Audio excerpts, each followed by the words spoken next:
Often, the spraying of fungicides, herbicides, and pesticides are necessary to control disease and pests. Their use, however, must be discontinued well before the harvest. So this is the Bonterra vineyard? There is an alternative, however, used in virtually all parts of the wine world. Some growers employ organic viticultural practices to combat pests and disease. Well, what organic means in the production of wine, making wine, is that in our grape growing, we're not using any synthetic chemicals, no pesticides, herbicides, or fertilizers. The whole approach is prevention. So in the case of an insect population, we plant things between the grapes, daikon radish, bell beans, oats, all kinds of things that provide nectar, that attract predatory insects, and that keeps our insect populations down. It's moving. Insect pests are also controlled in other ways. We need to put some lights out.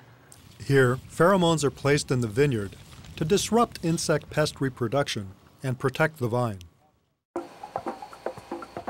Throughout the entire growing season, a process called canopy management is employed. The vines need to be constantly trimmed to reduce excess vegetation. This hedging directs all the vine's energy to where it'll do the most good, into the grapes. Also, leaves that have grown up around the grape bunches may be removed to allow more sunshine onto the fruit for better ripening. At various stages of growth, immature grape clusters will also be removed to direct more nutrients to the remaining bunches. This is called the green harvest. The first thing we do is to cut off those green berries. It does two things. One, we reduce the crop so we get more intensity, but also we even out the ripeness so that when we harvest, all of the clusters are right about the same ripeness. Had you come here 30 years ago, people would have touched the vine twice, pruning and harvesting. That was it. Today, pruning is much more serious than ever before, which is the most important element. As autumn approaches, the grapes begin to ripen, changing from the hard green berries to yellow-green, pink, and soft blue colors of ripe grapes. This transitional stage, called veraison, is a time when more sugar will be produced and stored within the berries.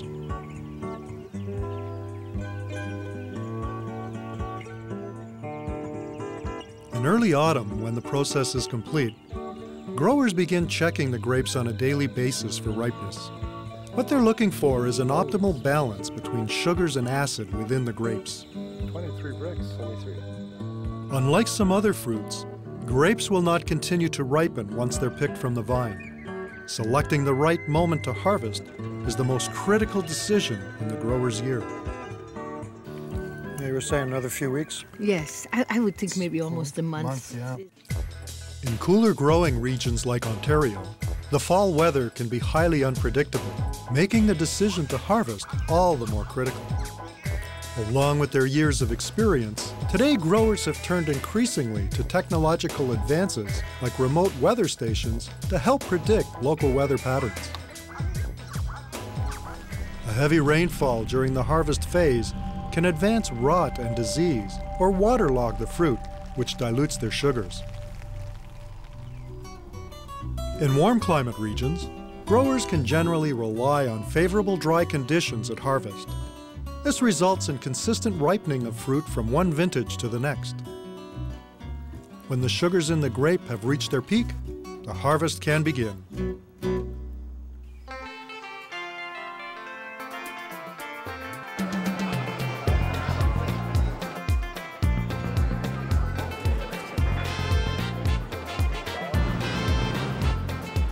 While the vineyards of the north are blanketed under snow, the warm months of February and March mark the harvest in the southern hemisphere.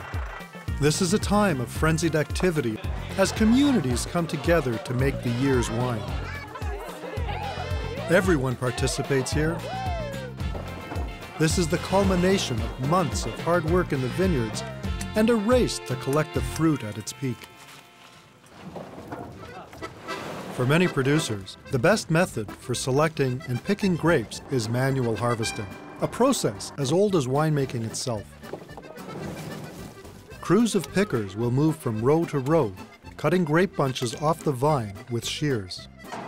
In the Bordeaux region of France, where many wineries have achieved an almost legendary status, only the highest quality fruit is hand-picked, leaving any inferior grapes behind. But when it comes to the immense vineyards necessary for large-scale production, mechanical harvesters are unmatched in efficiency. First developed in the 60s, the mechanical harvester has replaced hand-picking in the majority of the world's vineyards today. These machines straddle the rows of vines, gently shaking the grapes loose. Their hoppers are then emptied into bins for transport to the wineries. The arrival of the fruit at the winery marks an important transition in the winemaking process. The grower, who's nurtured the grapes to fruition throughout the season, must place his bounty in the trust of the winemaker. The winemaker will now transform the fruit through vinification into finished wine.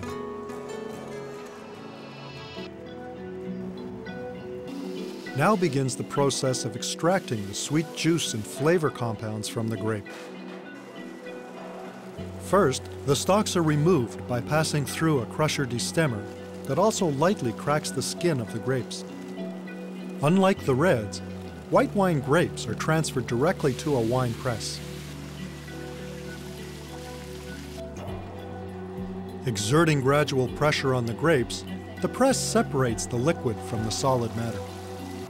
The resulting liquid is called the must, containing water, sugar, acids, and flavor compounds.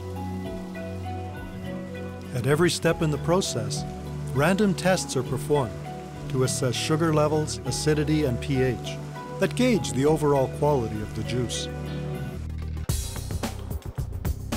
The must is pumped into tanks for fermentation. The tanks are made from a variety of materials, ranging from stainless steel to traditional wood to lined concrete. They are usually geared to the size of a winery's production, ranging from giant industrial containers to the small vats housed within boutique wineries. Here, the must starts to ferment. Cultured yeast is added, which more efficiently converts the sugars into alcohol. Fermentation of white wine takes place at cooler temperatures than red, and the process can last for up to 3 weeks. The cooler temperatures within the tanks aid in preserving the delicate fruit flavors that distinguish white wines. But these tanks can also be used for extreme cooling, in a process called cold stabilization. The temperature inside the tank drops well below zero to crystallize the naturally occurring tartaric acid onto the tank walls. If left in the bottle, these harmless crystals, sometimes called wine diamonds, could be perceived as a quality defect. An interesting fact is that the juice from most grapes, even red grapes, is white. For this reason, white wines can be made from red grapes. Champagne is a good example. Champagne is a blended wine, usually made from Pinot Noir, Pinot Meunier, and Chardonnay grapes. But how is red wine made from white juice? So where does all the color come from? All the color is in the skins, and about 95% of the flavonoids. And when you ferment it, after 2 or 3 days, the color from the skins go into the wine, and you have a red wine. The essential difference in the making of red wine is that the must ferments on its own skins to extract pigment, tannins, and flavor compounds. As with whites, red wine making begins with the grapes passing through a crusher destemmer. The grapes are not pressed though. Instead, both skins and juices are pumped into a vessel together for fermentation. Cultured yeasts may also be added to red wine to control the process and to produce specific flavor characteristics.